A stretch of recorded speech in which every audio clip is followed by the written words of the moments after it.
Hi everyone, welcome to my channel Teaching Learning with Shweta.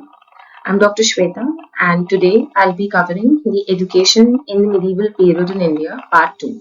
The part 1 has already been uploaded on my channel and in the same video lecture I had mentioned that I'll be covering the remaining part of the medieval period in the next video lecture. So this video lecture is basically in continuation with that. In the previous video lecture, we had discussed about the Islamic rule in India and the influences on education.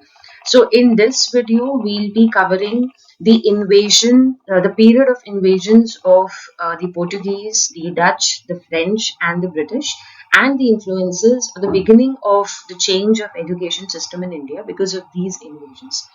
तो ये जो video lecture है basically ये पिछले वाले का continuation है जिसमें हमने मिडिवल पीरियड में जो एजुकेशन थी इंडिया की उसको कवर किया था और उसमें मेजरली हमने इस्लामिक रूल को पढ़ा था क्योंकि इस्लामिक रूल बहुत लंबा था हमारी कंट्री में और उसकी एजुकेशन पर काफ़ी स्ट्रॉन्ग इम्पैक्ट था तो उसको हमने पढ़ा था और अब हम जब स्टार्ट करेंगे एजुकेशन जो ब्रिटिश पीरियड में भी बहुत लंबे टाइम तक थी जो एजुकेशन है वो वाला पीरियड भी लंबा है लेकिन इन दोनों के बीच का जो पीरियड है वो काफ़ी पीरियड ऑफ हिस्टोरिकल इम्पोर्टेंस है उसको हम मिस नहीं कर सकते हैं और वो एक तरह से हम कह सकते हैं कि शुरुआत थी मिशनरी एजुकेशन की और बहुत सारे चेंजेस जो आए हैं पॉलिटिकल इकोनॉमिक एंड उसकी वजह से एजुकेशन में जो चेंजेस आए हैं उसकी शुरुआत थी वो तो उसको पढ़ना उसको जानना बहुत ज़रूरी है ये वीडियो लेक्चर बहुत ज़्यादा लंबा नहीं है और बहुत ज़्यादा हिस्ट्री मैंने नहीं ली है उतना ही बताया है जितना एजुकेशन पॉइंट ऑफ व्यू से इम्पॉर्टेंट है हमारे लिए because I am not a history person and this is also not a history subject तो उतना बेसिक डिटेल्स अगर आपको चाहिए तो आप अपने एंड पर देख सकते हैं बट जितना ज़रूरी है हमारे एजुकेशन सब्जेक्ट के लिए उतना मैंने मेंशन किया है और इसको हम स्किप भी नहीं कर सकते हैं बिकॉज बहुत सारी बुक्स में बहुत सारे यूनिवर्सिटीज़ में कॉलेजेस में मैंने देखा है दे directly start from the charter act मुझे वो चीज़ थोड़ी गलत लगती है क्योंकि ज़रूरी है कि चार्टर एक्ट के पहले जो सिस्टम्स ऑफ एजुकेशन हमारी कंट्री में रहे हैं इस्लामिक बुद्धिस्ट वैदिक वो भी जानना जरूरी है उसके बाद चार्टर एक्ट के पहले भी बहुत सारी चीजें हुई हैं इन्वेजन्स हुए हैं हमारी कंट्री में उन्होंने भी अपनी एजुकेशन को फैलाने की कोशिश की है वो जानना बहुत जरूरी है तो इस छोटे से प्रेजेंटेशन में मैंने वो चीजों को रखा है सो इस्लामिक के बाद हम थोड़ा सा इसको इसलिए पढ़ रहे हैं ताकि आगे आने वाली जो डेवलपमेंट्स हैं charter act Macaulay's minute Wood's despatch ये सारी चीजें जो आती जाएंगी अब फिर different different policies till present times उसका बेस बनाने के लिए ये जरूरी है and it's a short lecture if you want more details you can do that from any history book or just to relate to history with the education system here तो हम इस वीडियो लेक्चर में जो cover करेंगे वो short brief में जो cover करेंगे that is going to be the Portuguese arrival and the decline and the influences on education the Dutch arrival and the same with French and British तो सबसे पहले अगर हम बात करते हैं पोर्टुगीज अराइवल की तो Portuguese arrival significantly the most significant incident is of the arrival of Portuguese navigator Vasco da Gama जो थे वो लिस्बन से हमारी कंट्री में with a few group of ships आए थे in 1497 and उनका मेन पर्पस था the main purpose of his mission was to find a sea route to India India में सी रूट ढूंढने के लिए आए थे और बहुत ही लंबी जर्नी के बाद वो फिर कैलिकट पहुंचे थे इन अराउंड मई 1498 तो ये एक बहुत एक सिग्निफिकेंट इंसिडेंट है इसके बाद से पोर्टुगीज जो उनके आने के बाद से पोर्टुगीज जब उन्होंने सी रूट फाइंड कर लिया उसके बाद से पोर्टुगीज का अराइवल होता गया इंडिया में and Portuguese they covered they invaded a lot of areas in India. Goa specially अभी भी इन्फ्लुएंस गोवा अगर आप जाएंगे तो वहां पे भी आपको इन्फ्लुएंस मिलेगा पोर्टुगीज का So within 50 years of his arrival, a lot of coastal areas were under the Portuguese control, like Mumbai, Daman and Diu, Mangalore, Cannanore, and Cochin and Calicut. ये सब पौंडीचेरी के अंडर आ गए थे पोर्टुगीज एम्पायर जो थी वो काफी टाइम तक रही है एंड इन्होंने बहुत सारे टाउन्स बनाए हैं, नागापट्टनम में, सैंथोम में, चेन्नई में, और इन्होंने गोवा को काफी टाइम तक ऑक्यूपाई करके रखा हुआ था। इनके एक बहुत फेमस किंग थे, there was a very famous king Albuquerque, and he was very ambitious, and he was also responsible for solidifying the Portuguese role in our country. उनकी leadership में Portuguese rule काफी strong हुआ है India में, and he has contributed a lot to shipbuilding in our country also. But उनके आने के बाद के जो rulers थे, the rulers who came after him, they were not as strong as him, and hence the empire finally fell apart, because they were more stronger powers that came in the country, like the Dutch and the English, to which they could not fight very strongly against, and hence this empire fell. So these Portuguese, when we talk about their influences on our culture में बहुत influences रहे हैं Portuguese की, और जो language अभी भी अगर आप जाएंगे in the areas of Goa, वहाँ पे भी आपको दिखेंगे जो उनकी ओरिजिनल लैंग्वेज है कोंकणी, उसमें भी आपको थोड़े से पोर्टुगीज डायलेक्ट का इन्फ्लुएंस मिलेगा. Similarly they influence the culture उसको of our country also. And इनका जो मेन मोटिव था एजुकेशन का, वो था to spread Christianity. So there was one very famous monk, Saint Francis Xavier. He used to walk, एक village से दूसरे विलेज वो जाते थे पैदल और बुक्स बांटते थे जिसमें क्रिश्चियनिटी के बारे में लिखा होता था. तो इस तरह से क्रिश्चियनिटी को स्प्रेड करना पोर्टुगीज ने शुरू किया. उन्होंने प्राइमरी स्कूल्स भी बनाए. तो कोई किसी भी एजुकेशन सिस्टम का, किसी भी नए एजुकेशन सिस्टम का जो शुरुआत होती है वो स्कूल्स बनाने से होती है, या फिर किसी तरह की अवेयरनेस फैलाने से होती है. और हर एजुकेशन सिस्टम का कोई ना कोई प्रिंसिपल या एम्स एंड आइडियल जरूर होते हैं. तो इनके जो एजुकेशन सिस्टम था, इन्होंने जो प्राइमरी स्कूल्स सेटअप किए, जो अवेयरनेस फैलानी इन्होंने शुरू की, उसके पीछे मोटिव क्रिश्चियनिटी को फैलाना भी था, क्योंकि इंडिया में वो नहीं था उस समय. So they started primary schools in Diu, Daman, Ceylon, Chittagong, Hooghly, and education was primarily focusing on Christianity. Religious education होती थी, और जो लोग क्रिश्चियन थे उनके लिए एजुकेशन फ्री होती थी. And they were also teaching arithmetic और कुछ वोकेशनल एजुकेशन, हैंडीक्राफ्ट्स बनाना भी सिखाते थे. और पोर्टुगीज लैंग्वेज को काफी प्रमोट किया था इन्होंने अपने स्कूल्स में, एजुकेशनल इंस्टीट्यूशंस में. एंड अभी भी उसका इन्फ्लुएंस कुछ जगहों पे जहाँ पे पोर्टुगीज काफी टाइम तक रहे हैं, वहां पे वो इन्फ्लुएंस हमें मिलता है लैंग्वेज में, कल्चर में, एजुकेशन में. पोर्टुगीज के बाद आते हैं Dutch. So they arrived in 1604 and they defeated the Portuguese and they occupied the lands under them, and they wanted to trade with India, and they successfully started trading in sugar, pepper, coffee. इन चीजों पे उन्होंने अपना trade शुरू किया. सबसे पहले जो Dutch east India company थी वो मसूलीपट्टनम, जिसको आप मछली पट्टनम कहते हैं आंध्र प्रदेश में, वहां पर आए थे, और उन्होंने कैप्चर करा था पौंडीचेरी को फ्रेंच से इन 1693. उसके बाद जो ट्रैवनकोर में जो हमारे रूलर थे मार्तांडा वर्मा, वो बहुत पावरफुल थे और उन्होंने डच को हरा दिया था. उसके बाद से डच अंपायर डिक्लाइन होने लगी थी, और ब्रिटिश ने भी फोर्थ एंग्लो डच वॉर में बहुत सारी जो शिप्स थी वो उनकी डुबो दी थी. तो they became week after that. And 1825 Anglo Dutch treaty के बाद ऑल द डच पोजेशंस, जितने भी डच ने लैंड ऑक्यूपाई किए थे, पोर्ट्स ऑक्यूपाई किए थे, वो सब इस ट्रीटी के बाद ब्रिटिश को वापस देने पड़े थे. तो बेसिकली डच और पोर्टुगीज दोनों आए थे हमारी कंट्री में, बट ब्रिटेन जो था वो ज्यादा पावरफुल इन सब से हो गया था, और gradually British wiped away. British ने डच और पोर्टुगीज को ग्रेजुअली निकाल ही दिया था हमारी कंट्री से. डच की भी कुछ इन्फ्लुएंसेस, बहुत ज्यादा नहीं बट कुछ इन्फ्लुएंसेस मिलते हैं इंडिया में. जितने टाइम वो रहे हैं उतने टाइम उन्होंने कुछ कंट्रीब्यूट किया है इंडिया की एजुकेशन में. They started schools for those people who were working in the factories that they had set up. उन्होंने जो फैक्ट्रीज बनाई थी उनमें जो काम करने वाले लोग थे उनके बच्चों के लिए स्कूल्स बनाए थे. सम इंडियंस वर आल्सो इंक्लूडेड, लेकिन इनका भी मेन पर्पस था एजुकेशन के थ्रू क्रिश्चियनिटी को फैलाना. और बहुत ज्यादा सिग्निफिकेंट कॉन्ट्रीब्यूशंस नहीं है इनके.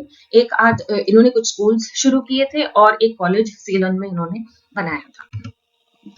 अब हम बात करते हैं फ्रेंच की। फ्रेंच का जो पीरियड रहा है इंडिया में वो 1667 से 1769 तक रहा है और ये सबसे लास्ट में आए थे यूरोप से। एंड द फर्स्ट एक्सपीडिशन, सबसे पहले जो आए थे फ्रांकोइस कैरन थे and he was very ambitious. उनको इंडिया में फ्रेंच एम्पायर बनाने का बहुत शौक था, तो वो बहुत एम्बिशियस थे। एंड पहली फ्रेंच फैक्ट्री सूरत, वो सबसे पहले सूरत में ही आए थे गुजरात में। एंड सूरत में उन्होंने सबसे पहली फैक्ट्री इस्टेब्लिश की 1668 में।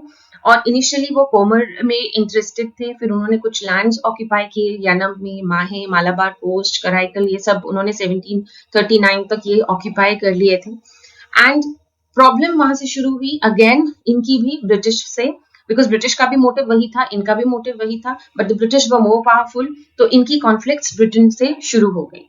तो एक बहुत फेमस बैटल ऑफ प्लाजे है जिसके बारे में हम बाद में भी पढ़ेंगे। In this battle of Plassey the nawab of Bengal, he actually aided, he took side of the French। वो फ्रेंच के साथ अलाय करके ब्रिटिश के खिलाफ इन्होंने वॉर की थी जिसमें वो डिफीट हो गए थे। तो फ्रेंच वहीं पे कमजोर हो गए थे ब्रिटिश के खिलाफ। और finally battle of Wandiwash में पूरी तरह से वो they lost to the British empire and they lost Hyderabad जहाँ पे वो उनका होल्ड था। And finally they also lost Pondicherry to British government in 1760 AD. So this is how their decline started. French has also the French people have also had their impact in education in India. Not a lot of evidence that we get, but whatever little bit of evidence that we can get is about setting up of some primary schools in the country. And they were also interested in spreading Christianity. इनका भी main purpose था Christianity को spread करना। एक नई चीज जो यहाँ पे आ रही है, उन्होंने थोड़े सिर्फ प्राइमरी स्कूल्स ही नहीं, हायर सेकेंडरी स्कूल्स भी उन्होंने शुरू किए हैं। और अभी भी वो कुछ उनमें से कुछ स्कूल्स अभी भी चले आ रहे हैं। एंड फ्रेंच अभी भी वहाँ पे बहुत अच्छे से पढ़ाई जाती है, बहुत इंपॉर्टेंट लैंग्वेज है। एंड इट इज प्रायोरिटाइज्ड इन दो स्कूल्स इवन नाउ। एंड इनका भी पर्पस क्रिश्चियनिटी को स्प्रेड करने का था। तो हमने देखा डच, फ्रेंच और पोर्टुगीज, इन सबका जो एजुकेशन का पर्पस रहा है वो क्रिश्चियनिटी को इंडिया में स्प्रेड करने का रहा है। एंड सबसे इंपॉर्टेंट अब जो आता है वो है द ब्रिटिश अराइवल। ये तो अराइवल के बाद इनका जो इम्पैक्ट है हमारी एजुकेशन पर, वो हम बहुत टाइम तक पढ़ते रहेंगे, अभी काफी वीडियो लेक्चर्स में हम पढ़ेंगे। तो ये थोड़ा सा जस्ट एक इंट्रोडक्शन आप इसको समझ लीजिए।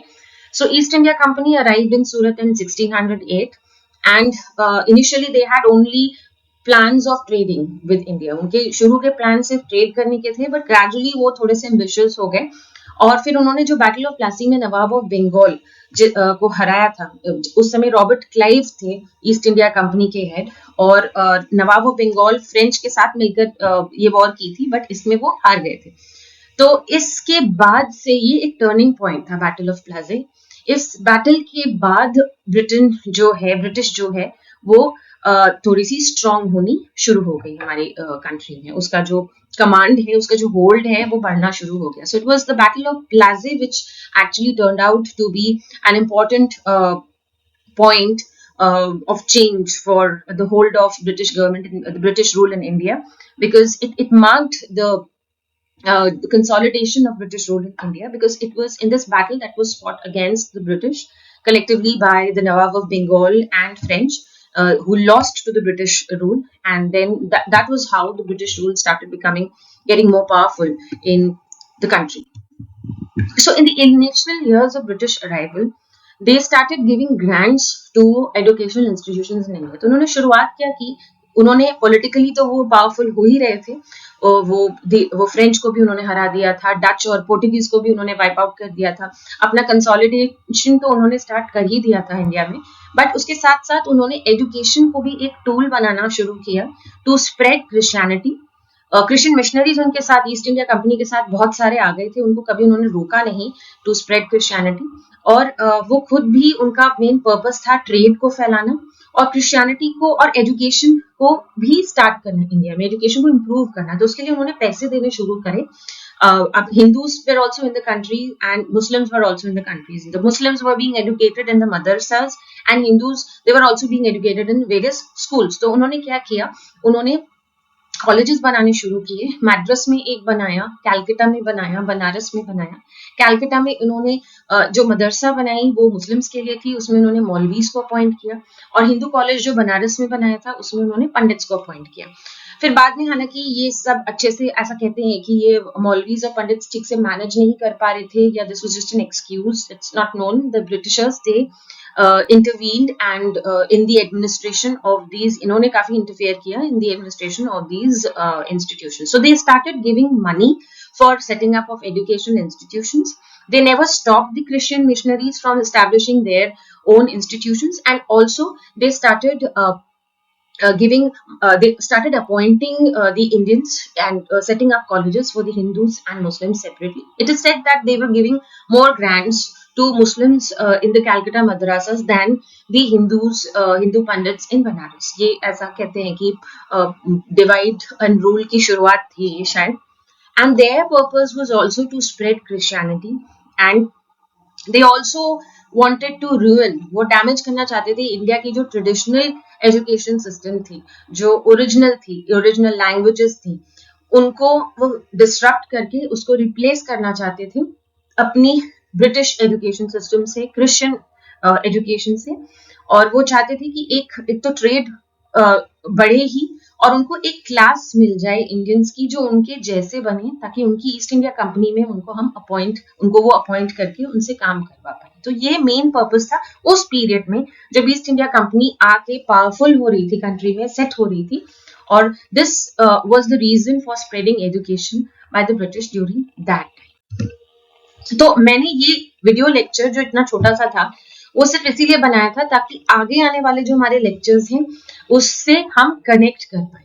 We cannot directly start with Charter Act or with Woods Dispatch and then continue and go on. This little brief was important to begin with those systems of education. तो इसलिए ये मैंने बताया था. It may not be very important from your exam point of view, but for your knowledge point of view, for your rational thinking, for your understanding of connections between various events, this account is important. तो आप थोड़ा और history में पढ़ सकते हैं उसको. The history does not come directly under the education subjects, but थोड़ा सा हमें आइडिया होना चाहिए. You can refer to books, you can read more and develop an understanding about these historical events, so that when you read about education, you get an idea why this event happened. क्योंकि जब हम next video lectures में पढ़ेंगे कि British ने ये policy लाई, इसका ये रिवॉल्ट हुआ, तो आपको तुरंत समझ में आ जाएगा कि ये किस लिए हुआ, क्या पर्पस था.